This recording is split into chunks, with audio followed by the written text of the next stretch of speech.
दुख में जो अपनों के साथ खड़ा होता है, असल में वही परिवार में सबसे बड़ा होता है। रिश्तों को मजबूत बनाने के लिए एक छोटा सा उसूल बनाते हैं। रोज कुछ अच्छा याद रखते हैं और कुछ बुरा भूल जाते हैं। जय श्री कृष्ण दोस्तों। अनुपमा सीरियल के आज के एपिसोड का अपडेट। अनुपमा अपने परिवार से मिलती है। उसमें वो ईशानी से, माही से, अंश से, सब बच्चों से मिलकर बहुत खुश होती है और अंश को वो समर का अंश कहकर बुलाती है। इससे उसको अपने बेटे की भी बहुत याद आती है। सब आते हैं, सब परितोष का पूछते हैं और सब लोगों के चेहरे पर एक गंभीरता आ जाती है और सब ये कह देते हैं कि वो काम से गया है। पाखी से अधिक अलग हुआ उसका कारण पूछती है अनुपमा, लेकिन पाखी इससे बहुत नाराज हो जाती है। हसमुख और अनुपमा बात करते हैं। हसमुख कहता है कि तूने मना किया था, इसीलिए तुझसे मिला नहीं। मैं तेरी कोई ख्वाहिश तो पूरी नहीं कर पाया, लेकिन सोचा कि एक ख्वाहिश तेरी पूरी कर दूं। तेरा चैनल देखता था, तुझे बहुत याद करता था और रेसिपी बनाता था। अनुपमा कहती है कि रिश्तों से मन उठ गया था, कुछ लोगों के सामने आने का मन नहीं था, इसीलिए मैंने भी अपने आप को बंद कर लिया था, मैं भी नहीं आ पाई। तो हसमुख कहता है कुछ लोग परिवार के साथ रहकर भी अकेले हैं। फिर वो माही, डिम्पी, काव्या, इनके बारे में बताता है।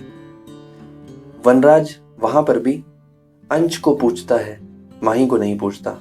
ऐसे बच्चों में डिस्क्रिमिनेशन करने से हम लोग उनमें एक कटुता भर देते हैं। इस बात का बहुत ध्यान रखना चाहिए कि बच्चों को एक दूसरे से कंपैरिजन, हर बच्चा अपने आप में यूनिक होता है और एक बच्चे को पूछना, दूसरे को नहीं पूछना, इससे उनके मन में गंदगी बढ़ जाती है। उसके बाद में पाखी, वो अनुज के टच में है। पाखी अनुज से बात कर रही होती है और अनुज उसे रात को मिलने को बुलाता है।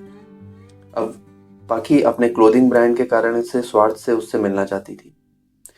वहां पर अनुज, श्रुति और आद्या तीनों बात कर रहे होते हैं। आद्या नाइट ओवर करना चाहती है, तो अनुज पूछता है उसमें कौन कौन आएगा। तो श्रुति कहती है कि बच्चे इस उम्र में फन नहीं करेंगे तो कब करेंगे, तो इसीलिए श्रुति उसकी परमिशन दिलवाती है नाइट ओवर की।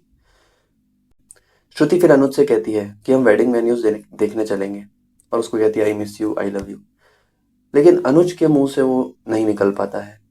तो श्रुति को ये समझना चाहिए कि उसके मुंह से क्यों नहीं आ पा रही ये बात, और अगर नहीं आ पा रही है तो ये बात किस तरह से हमें सामने वाले के सामने रखनी चाहिए या उससे समझनी चाहिए। फिर वहां आद्या रास्ते में पाखी से टकरा जाती है। आद्या पाखी को पहचान लेती है और पाखी नहीं पहचान पाती आद्या को, और इसी कारण से आद्या उससे लड़ पड़ती है बहुत जोर से। वहीं अनुपमा रेस्टोरेंट चली जाती है और यशदीप से मिलती है। तो यशदीप को कुछ परेशान देखती है और पूछती है यशदीप से कि क्या हुआ, पर यशदीप बताता नहीं है। लेकिन अनुपमा कहती है कि हमें रेस्टोरेंट में एक होली स्पेशल इवेंट करना चाहिए और यशदीप उसके लिए हाँ कर देता है। वहीं डिम्पी और काव्या, वो भी रेस्टोरेंट में मिलने के लिए अनुपमा से आ जाते हैं। तो आज का एपिसोड यहीं तक ख़त्म होता है। वीडियो को लाइक करें, शेयर करें, सब्सक्राइब करें चैनल को। धन्यवाद।